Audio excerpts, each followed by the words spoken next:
നമ്മൾ സ്വപ്നത്തിൽ പോലും വിചാരിക്കാത്ത കാര്യങ്ങൾ നമ്മളെക്കുറിച്ച് മറ്റുള്ളവർ പറയുമ്പോൾ നമുക്ക് വലിയ വിഷമം ഉണ്ടാവില്ലേ? എന്നാൽ ഇതുപോലത്തെ ഒരു സംഭവം എനിക്കുണ്ടായിരുന്നു. പക്ഷെ അതെന്റെ അധ്യാപന ജീവിതത്തിൽ എൻ്റെ പേഴ്സ്പെക്റ്റീവ് തന്നെ മാറ്റിയൊരു സംഭവമാണ്. സൈത്തൂൻ ഫസ്റ്റ് ഇയറിൽ ഞാൻ എൻ്റെ കാഴ്ചപ്പാടിൽ ഞാൻ ഭയങ്കര നല്ല ടീച്ചറാണ്, കുട്ടികളെ ഭയങ്കരമായിട്ട് ഇൻഫ്ലുവൻസ് ചെയ്യുന്ന ആളാണ് എന്നൊക്കെയായിരുന്നു. ഞാനൊരു ദിവസം കുട്ടികളോട് ഒരു അനോണിമസ് ഫീഡ്ബാക്ക് വാങ്ങി.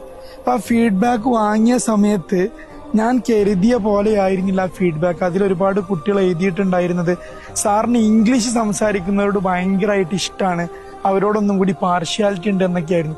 അതെനിക്ക് വലിയൊരു ഷോക്കായി, കാരണം ഞാൻ സ്വപ്നത്തിൽ പോലും അങ്ങനെ വിചാരിച്ചിട്ടില്ല. അപ്പൊ പിന്നെ ഞാൻ അത് അനലൈസ് ചെയ്തു. എന്നെ സംബന്ധിച്ചിടത്തോളം ഭാഷ പഠിക്കാൻ വേണ്ടി ഒരുപാട് സ്വയം പ്രയത്നിച്ച ആളാണ്. നമ്മുടെ കുട്ടികൾ നമ്മളെക്കാളും നന്നായി പെർഫോം ചെയ്ത് കാണുമ്പോൾ നമുക്ക് അവരോട് അഡ്മിറേഷൻ ഉണ്ടായിരുന്നു. അപ്പോൾ ഒരു പക്ഷേ നമ്മളെക്കാളും കൂടുതൽ ഒബ്സർവ് ചെയ്യുന്നതാണല്ലോ കുട്ടികൾ. നമ്മളൊരു കണ്ണാണെങ്കിൽ കുട്ടികൾ 1000 കണ്ണുകളാണ്. അപ്പൊ അവരുടെ ഒബ്സർവേഷനിൽ അങ്ങനെ തോന്നിയിട്ടുണ്ടാവും, അവരുടെ പെർസ്പെക്റ്റീവ് ശരിയാണ് താനും. അപ്പോൾ ഇത്തരത്തിലുള്ള കാര്യങ്ങൾ നമുക്ക് തിരുത്തണമെങ്കിൽ മറ്റുള്ളവരുടെ ഒരു വ്യൂ പോയിന്റ് നമ്മളെ കുറിച്ച് നമുക്ക് മനസ്സിലാക്കാൻ സാധിക്കണം. അനോണിമസ് ഫീഡ്ബാക്കുകൾ വാങ്ങുന്നത് കൊണ്ട് നമ്മുടെ ഒരു യഥാർത്ഥ മുഖം, മറ്റുള്ളവർ നമ്മെ എങ്ങനെ കാണുന്നു എന്നത് നമുക്ക് മനസ്സിലാക്കാൻ സാധിക്കും. എന്ന് മാത്രമല്ല, നമുക്ക് നമ്മളെ തന്നെ നവീകരിച്ച് ഒരു ബെറ്റർ വേർഷൻ ഓഫ് അവർ സെൽഫായിട്ട് നമുക്ക് മാറാൻ സാധിക്കും.